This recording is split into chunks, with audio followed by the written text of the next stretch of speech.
सुप्रभात दोस्तों, SBI securities morning podcast में आपका स्वागत है। आज के पॉडकास्ट में हम दोनों इंडेक्स के प्रमुख स्तरों के साथ साथ निफ्टी और बैंक निफ्टी में क्या उम्मीद करें इस पर चर्चा करेंगे। हम उन प्रमुख क्षेत्रों और शेयरों पर भी चर्चा करेंगे जिस पर हमें दिन और अगले कुछ सत्रों के लिए ध्यान केंद्रित करना चाहिए। फेड इवेंट से बाहर आते हुए फ्रंटलाइन इंडेक्स यानी निफ्टी और बैंक निफ्टी ग्लोबल मार्केट से आ रही टेलविंड के कारण ऊपर की ओर खुले और अंत में तकरीबन 0.5% की सकारात्मक स्तर पर बंद हुए। वहीं अगर हम डॉलर इंडेक्स की बात करें तो 107 के ऊपर की ऊंचाई दर्ज करने के बाद डॉलर इंडेक्स 106 के स्तर तक गिर गया और वहीं यूएस 10 साल की बॉन्ड यील्ड 4.68% तक कम हो गई। ये दोनों ही चीज़ें इक्विटी बाजार के नज़रिए से काफ़ी सकारात्मक है। अगर हम इंडेक्स के स्तरों पर आएँ तो अपेक्षित गैप अप को ध्यान में रखते हुए आगे बढ़ते हुए सपोर्ट 19,100 19,140 तक होने की संभावना है।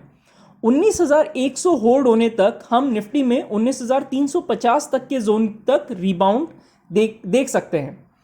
वहीं 19,090 के नीचे सूचकांक 19,020 और 18,970 इस जोन तक बिकवाली की तरफ आ सकता है।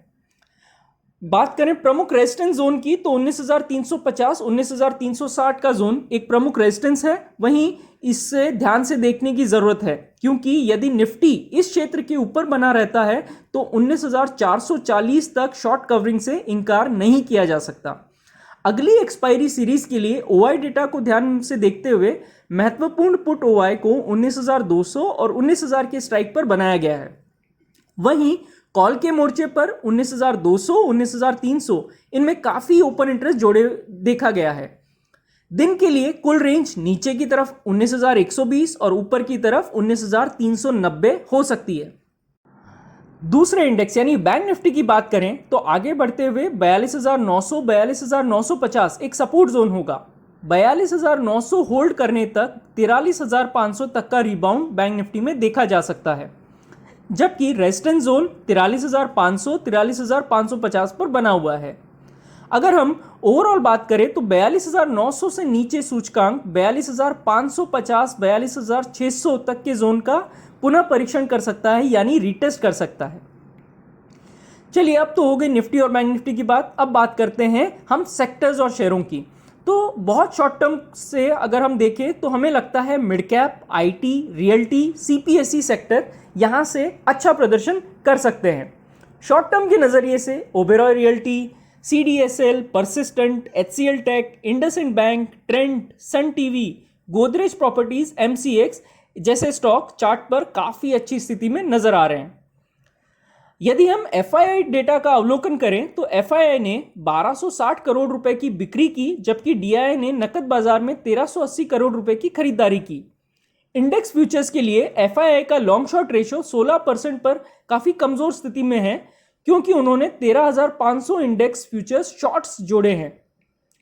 स्टॉक वायदा पक्ष में एफआईआई ने 24,000 कॉन्ट्रैक्ट्स की खरीदारी की है। ऑप्शंस के मोर्चे पर एफआईआई ने लगभग 1.5 लाख कॉन्ट्रैक्ट्स कॉल के बेचे हैं, वहीं 1.25 लाख कॉन्ट्रैक्ट्स पुट के भी बेचे हैं।